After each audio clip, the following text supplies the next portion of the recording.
World Denver Talks today with Shadi Hamid. Shadi Hamid is a fellow with the Project on U.S. Relations with the Islamic World in the Saban Center for Middle East Policy at the Brookings Institution in Washington. Welcome to World Denver Talks. Hi, thank you for having me.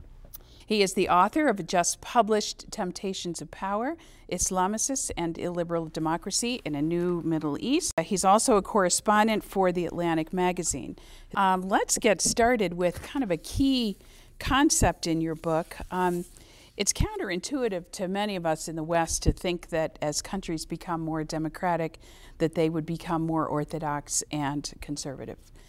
So could you explain for our audience the difference between liberal and illiberal democracy? Yeah, I think that we as Americans, we have this notion that good things go together, that more democracy means more liberalism, and that reflects our own history, where liberalism and democracy went hand in hand. That's the way we tend to see it. But in deeply conservative societies, elected governments have to reflect popular sentiment, and popular sentiment when it comes to Islamic law, gender equality, the role of religious leaders is quite conservative. And nearly all the polling we have shows that in places like Egypt, Jordan, Syria, to different degrees, there is widespread support for more mixing of religion and politics, not less. So if Islamists come to power and they're democratically elected, they have to be responsive to that popular sentiment and also to their own conservative base. And I talk in the book about a Tea Party effect, something we've experienced here in the US, where you have the existence of far-right groups that drag centrist, center-right parties like the Republicans further to the right. So it's not just in the Middle East, but I think you especially see it in these polarized societies where there's a lot of debate about the role of religion in public life. So in the book, I wanted to challenge Americans and say, well, we as Americans like to think that we support democracy, but more democracy might lead to outcomes that we're not fully comfortable with.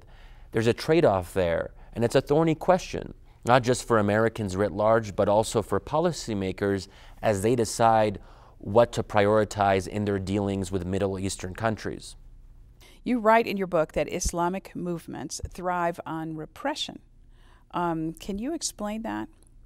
Well, a couple things here. They've been conditioned to repression really for 8 decades in a country like Egypt. They've gotten used to that, and they almost see that as their natural state, this state of opposition, where their backs are to the wall and they're fighting against these repressive regimes.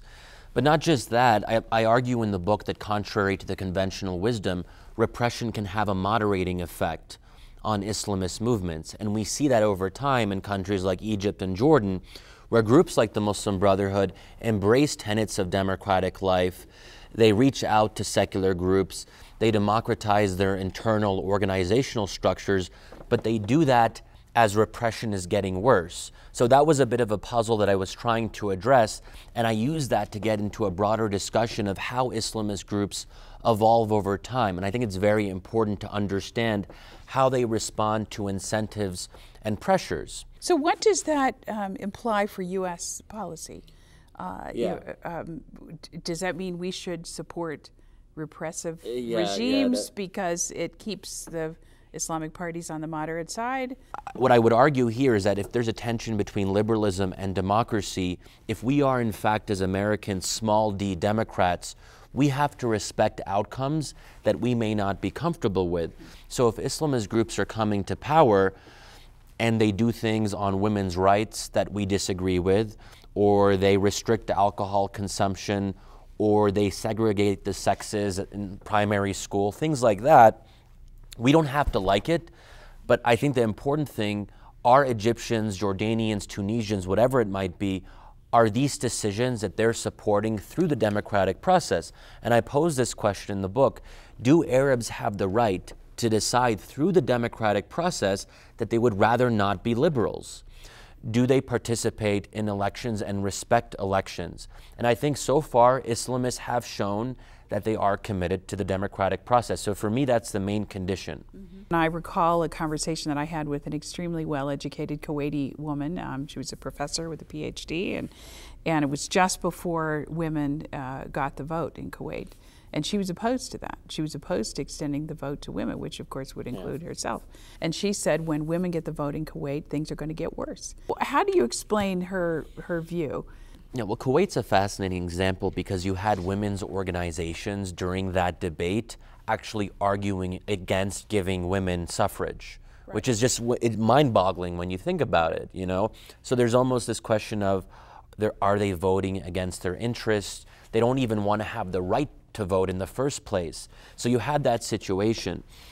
And I think even after they were granted the right to vote, in Kuwait and other countries to some extent, you see women actually voting in very large numbers for Islamist groups, which are considered to be less supportive of gender equality. So again, you see this dynamic of, you know, women aren't voting for the secular liberal parties that are emphasizing gender equality, not necessarily, which is really interesting. And if we look at Egypt, for example, as well, there was a very interesting poll, a YouGov poll from 2012, where only 18% of Egyptian respondents said they would support a female candidate for president, right? But you break it down by gender. Only 24% of Egyptian women supported the right of their fellow females to be head of state. Only 24%. So you don't even see a big discrepancy based on gender. By and large, Egyptian men and women aren't comfortable with the idea of female leadership at the highest level. Well, you could say this is false consciousness, cultural attitudes that are very much ingrained in society, but we may have to accept the possibility that we aren't all the same. We don't all go along this linear path towards pro-American liberalism where we all believe in the same things, gender, you know, all of these things that we consider to be very central to liberalism. Again, other societies may decide that they don't necessarily agree. That's not to say that women don't believe that they should have the right to work and have an education. I think you've seen over previous decades that even Islamist parties have embraced the right of women to be educated.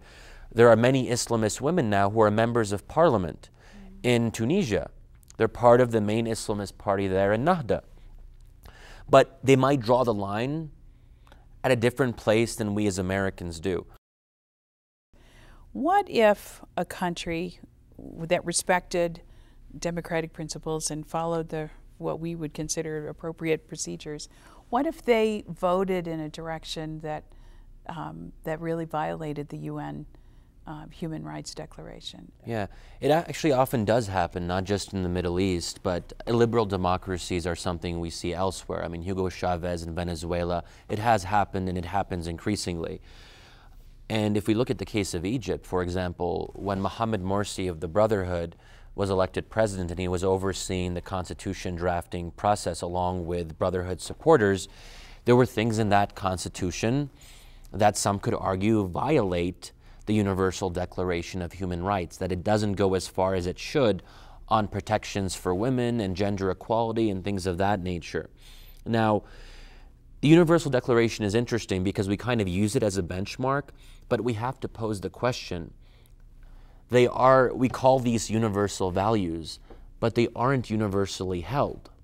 If you have a situation where in Egypt or Jordan, large majorities don't agree with certain things in the UDHR, then what do we do about that? What takes precedence? This document or the will of the majority in these countries? That is a real tension. And people can come to different conclusions. There are people who would say that liberalism is the ultimate good, and there has to be a strong liberal foundation that every country should be based on. The problem with doing that now is it's very hard to go to Arabs and say, well, actually, you know, Fareed Zakaria wrote this book, and he thinks that you guys should focus on liberalism first, and then you can worry about democracy later. No one's going to go for that, because democracy as an idea has become such an uncontested normative good. Yes. Everyone says they believe in this, and they want it right away. They want to vote for their own representative. So I think it's very difficult now to kind of say, well, what's the perfect sequencing in this ideal world? 1, 2, 3, what are the prerequisites for democracy? In the real world, it doesn't like that because people want the right to vote right away, even if that means they might vote for illiberal groups.